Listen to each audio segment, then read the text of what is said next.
这是 Switch 续航版，这是 OLED， 而这是 Switch Lite。请告诉我，你认为这是什么颜色呢？我经常发现有人叫这种颜色是蓝色，有人叫成绿色，但其实这是青色，赤橙黄绿青蓝紫的青色。为什么会选择这个青色版本呢？因为这个颜色让我有种既是动森限定款又是塞尔达限定款的感觉。因为青色都是这两款游戏的主题色。这期就想和大家分享一下为什么我最爱的 Switch 掌机是这一款。如果你没有的话，或许这款掌机可能会适合你。首先 Switch Lite 比普通的 Switch 身材上要小了一圈，重量也减轻了120克。Switch Lite 按键手感更舒适，主要是因为一体化的设计、更稳定的按键反馈以及传统十字键的回归，让操作更加精准和顺手。其实我一开始并没有打算买 Switch Lite， 因为我已经拥有一台续航版的 Switch， 但动物森友会这个游戏实在太好玩了，而我在内心也一直想要一台更便携的掌机。正如我在第一期视频中提到的，我对掌机有一种执念。当 Switch Lite 在发布的时候，我就有点心动了，但当时实在不知道该向我家那位解释为什么还需要再买一台 Switch。 我需要找到一个合适的理由。后来在疫情期间，正好赶上我和他都沉迷于动物森友会，他的岛屿也在我给他做牛马的情况下建设的差不多了。我趁着这个机会跟他说，我也想要个自己的岛屿啊。那怎么办呢？一台机器只能建一个岛屿啊。那你就再买一台 Switch 吧。就这样，我终于拿到了这台 Switch Lite， 开始了自己的游戏旅程。这个视频不是讲动森的啊，我的游玩时间也仅仅是400小时而已，而我家那位已经是1000多小时了。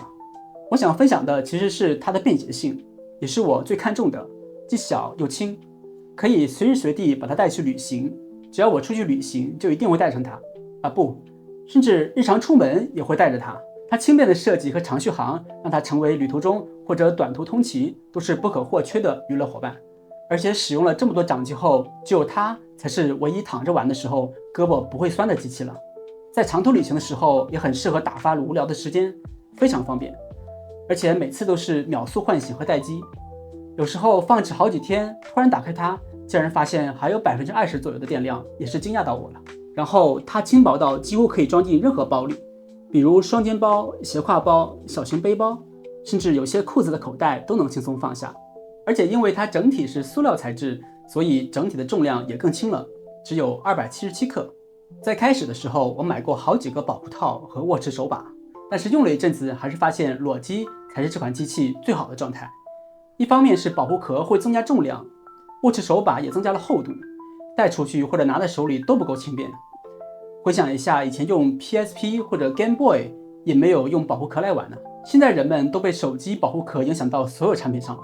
然后我就选择了裸机使用。让我意外的是，这样用下来身上的划痕并不明显，只有在特定光线下才能看到一些。平时也都是正面放置，所以基本不会注意到划痕的问题。但如果你对划痕比较敏感，或者考虑2次销售，那么为它配上一个保护套也是可以的。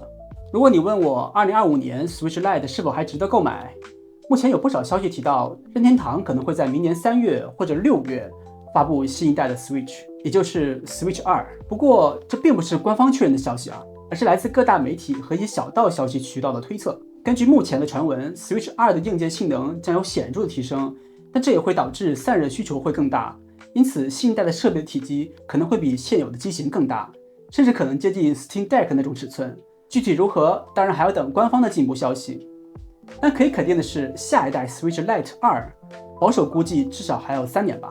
还有，不要以为老任发布了 Switch 2后，我们现有的 Switch 机器就没游戏玩了。Switch 1代在主机平台里用户群还是第一梯队，老任不会抛弃我们的。还有以下这些游戏将在2025年继续登陆 Switch 1代和 Lite， 包括文明7、古墓丽影4到6复刻版、幻想水浒传1和2复刻版、异度之刃 X 终极版、宝可梦传说 Z-A、银河战士究极4、幻想生活转转龙、符文工厂龙之天地、足球经理25等等。如果您是一个单身老哥，或者没有太多一起玩游戏的朋友，我觉得 Switch Lite 非常适合您。尤其是如果您已经拥有一台 Steam Deck 或者配置不错的 PC， 那么 Switch Lite 可以作为补充设备，利用碎片时间随时随地玩一些精品的独立小游戏。说起独立游戏， Switch 上面也有一些很棒的独立游戏，我希望能推荐给大家，很适合短时间的体验。比如我个人非常推荐的小人物拯救世界，这是我的战争，美国逃亡者，中国式家长，奥里奥里世界，当然还有前不久获得众多游戏大奖的小手牌，简直是为 Switch Lite 量身打造的。更大型的游戏有暗黑2和暗黑3、非法22、龙之信条、龙珠机卡卡罗特、荒野大镖客，还有老任的所有第一方。说起第一方，还有一款叫超级马里奥奥德赛的游戏，非常值得体验，每个关卡都设计的极具创意。前不久获得 TGA 年度游戏大奖的宇宙机器人就是借鉴了它哦。另外，如果你是个有孩子的家长，那么 Switch Lite 也很适合给小朋友玩。LCD 的屏幕相比手机的 OLED 屏幕更保护眼睛，让他们戒掉手机，爱上高品质的游戏，既能合理安排时间，也能享受健康生活，还杜绝了不小心就氪金的可能性。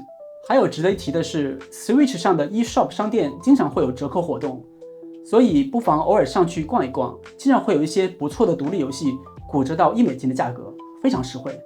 总之 Switch Lite 是一款设计紧凑，适合随着携带，可以随时游玩的纯游戏掌机。目前二手市场价格在700人民币左右，价格真的很香啊！感谢你的观看，我们下次再见，拜拜。